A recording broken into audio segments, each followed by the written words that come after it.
هفته خبر تو خبر داره براتون از آخرین دست و پا زدن‌های عظما توی تله اتمی با اعترافات بسیجی چپ کن.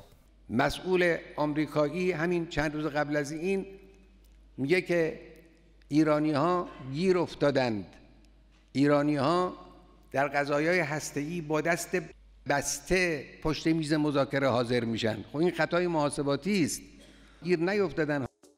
ولی فقیه دست بسته و طلسم شکسته نظام میخواست با این روزه ها از اسب مذاکرات رکاب بگیره و سوار اوضاع بشه، اما چند قدم بعد خودش فهمید که کار به این سادگی هم نیست.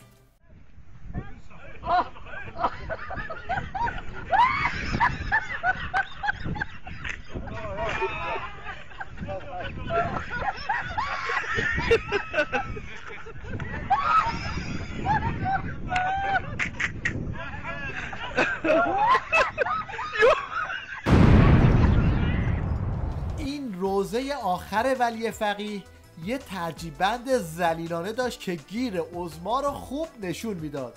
ای داد بیداد، تحریم خفمون کرده.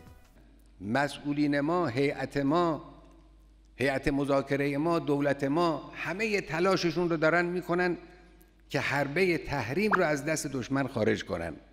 اینا همش برای این است که سلاح و حربه تحریم از دست دشمن خارج بشه. البته باید تحریم از دست دشمن خارج بشود، به معنای واقعی کلمه تحریم برداشته بشود. درست همزمان با تب تحریم عظما و خفگی اقتصادی نظام به یک باره تیوی ریش تصمیم گرفت که با یه جوک 2015 بیننده هاشو از خنده روده‌ور کنه. بر اساس آماری که صندوق بین‌المللی پول این هفته از وضعیت اقتصادی منطقه منتشر کرد، مشخص شد که اقتصاد ایران در جایگاه بزرگترین اقتصادهای منطقه خاورمیانه، شمال آفریقا و آسیای مرکزی قرار گرفته. اگه اقتصاد یک خاورمیانه رو داری، دیگه مذاکره و این حرفا برای چیه؟ مگر اینکه پیشرفت اقتصادیت مثل بالا رفتن از این درخت باشه.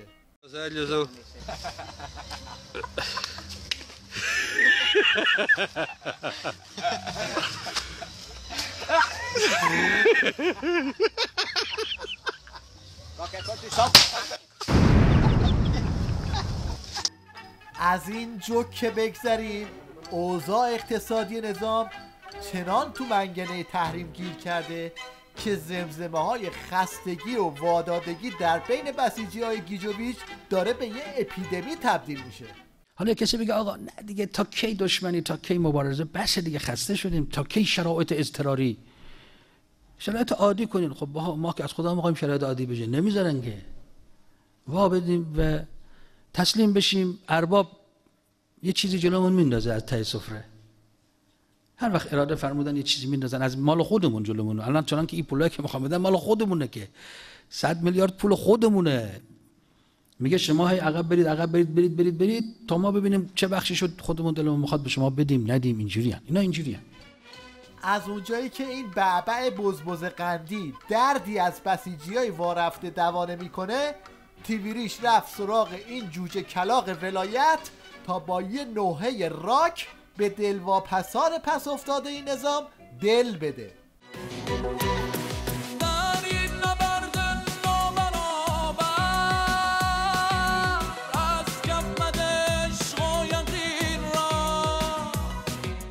طنز داستان اینجاست که اسم این قارقارشون رو گذاشتن جنگ اقتصادی. بابا کدوم جنگ اقتصادی؟ آقازاده ها تو به چاپ با هم کورس گذاشتن، بعد تو به بسیجی ها میگی عشق و یقینی داشته باشه؟ استمرار برخورد ساختارمند و عادلانه و بدون تبعیض با مفسدین اقتصادی به خصوص دان درشت ها رو خواستاریم. اگر فساد ریشه کن نشود، ریشه انقلاب را خواهد کند. اوه این که داره هست و نیست نظام رو به آتیش میکشه. قضیه رو تا براندازی کش داد. بابا یه دهنبندی چیزی، خیلی آبروزی شد که. همه چی نباید بگن یه جایی میشینن. انتقاد میخواید بکنید، از دولت انتقاد میکنید، از کسانی که دستن در کار و گردندگان مسائل مملکتی هستن انتقاد میکنید. انتقاد بیجا باشه، درست باشه. یه وقتی نخواسته باشید خود نمایی کنید بگید این کار چیه دارن میکنن، خدای نکرده یه نفر اونجا شما حرفای تندی زدی، یک تا مور ضد انقلاب میزنه تپی تو پیشونی، حالا برو ای پاکش کن. چرا گفتی این چه ثمر داشت این حرفی که اینجا زدی؟ باز هم دهه زجر و شلنگ تخته های آخوندی برای غالب کردن 36 سال چپاول و جنایت به اسم دستاوردهای انقلاب. مردم زندگیشون در قبل از انقلاب زندگی بسیار بدی بود. من یادم از جبهه برگشته بودم، اوایل جنگ بود، از جبهه برگشتم بودم، همین تهران پارس میخواستم برم شمال، ساعتها وایسادم، یه ماشین نبود که بخوایم حرکت کنیم بریم به سمت شمال. و امروز میبینید این امکانات و این همه نعمت‌هایی که خداوند در اختیار ما قرار داده باید خیلی قدردان و سپاسگزار باشیم. 100%. از اون طرف این میخواد بگه انقلاب کردیم وضعمون خوب شد، از این طرف این بزبز قندی با یه جفتک ولایی زیرا به دستاوردهای نظامو میزنه و از استبل و طویله سر در میاره. انقلابی که به جامعه بگه فقط پیشرفت، توسعه، رفاه، خونه، جنس ارزون، نمیدونم مکان تفریحی، اینا همه اینا هدف ماست. یک انقلاب حیوانی است. حیوانات هم اگر بخوان انقلاب کنن همینجوری انقلاب میکنن. یعنی سقف مطالباتشون کاه و یونجه و آب و علوفه و یک استبل با دمای متوسط. و حالا یه تئوری آخوندی درباره یک نیاز جدید فطری انسان. همونطور که انسان به گریستن نیاز داره، نیاز فطریش طبیعیه. این هم یه بسیجی دل و دماغ سوخته در حال پاسخگویی به این نیاز فطریش. من هر وقت یادم میاد گریم میگیره.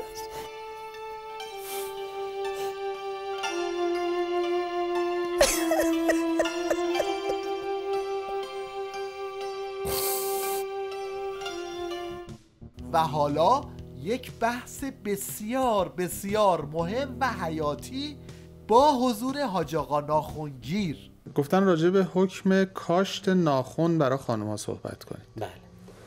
در مورد کاشت ناخن تطور هم سوال کرده و در مثل همین کاشت ناخن است. ناخن دو حالت داره. اگر کاشت ناخن به این صورته که روی ناخن رو میچسبونن، با چسب میزنند اینها که قابل جدا شدنه. اگر ناخونی در بدن کاشتن این جزء طبیعت بدن شده، اصلا میگن دیگه ناخون چی شده؟ ناخون خودش شده. مثل همون تتویی که گفتم، مثل خالکوبیه، یعنی عین خالکوبی جزء بدن میشه. اگر همین ناخون یا همون ابرو یا مثل موی سر ها، یا موی سر، بله موی سر هم همینطوره. بعضی این موی سر کلاهگیس نیست که بخوان بردارن، میچسبونن. ناخون هم همچون فرم، یعنی هی باید این چسبو بردارن دوباره. ناخون رشد میکنه، ناخون رشد کنه. اگر ناخون اونم به قول شما یک کار تخصصیه، باید ببینیم چطوری میچسبه. توی نظامی که همه جاش لنگ میزنه دیگه مراسم افتتاحیه بهتر از این در نمیاد. عمل نمیکنم.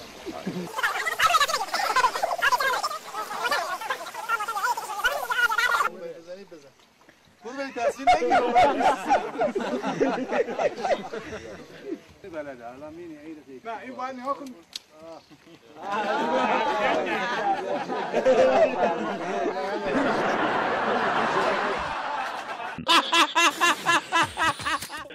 یکی دیگه از دستاوردهای نظام ولایت، اون هم تو سالگرد 36 سالگیش، این بود که یه رشته ورزشی جدید به رشته‌های المپیک داخلی اضافه کرد.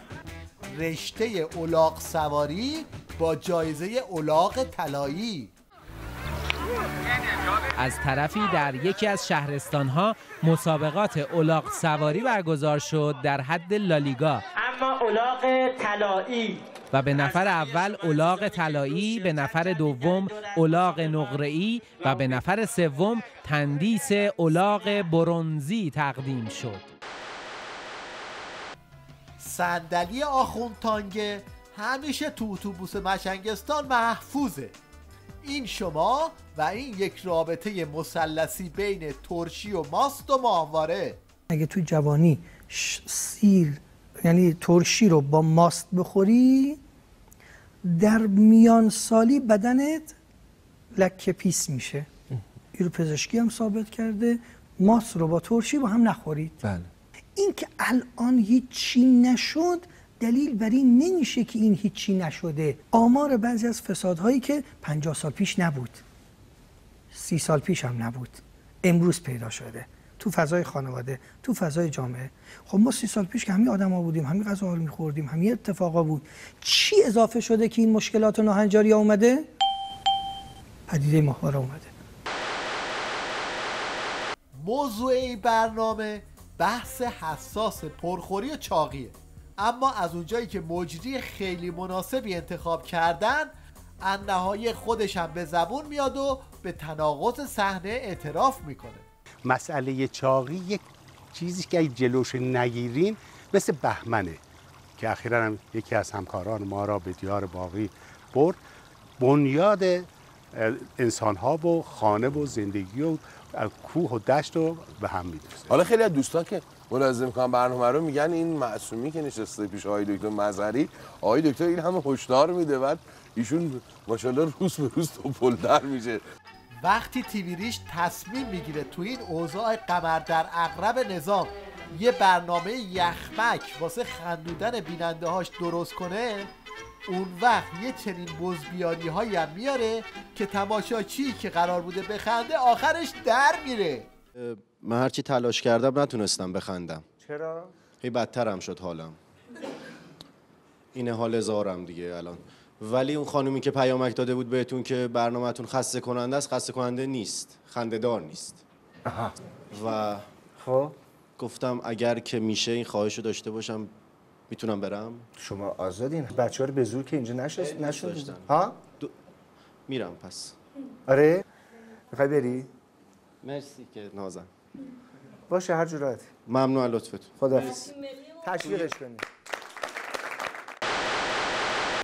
در پایان توجه شما رو به زنگ تفریح یک گروه موزیک ارتش جلب می‌کنیم. یه آنتراکت موزیکال زیر نظر رهبر ارکستر.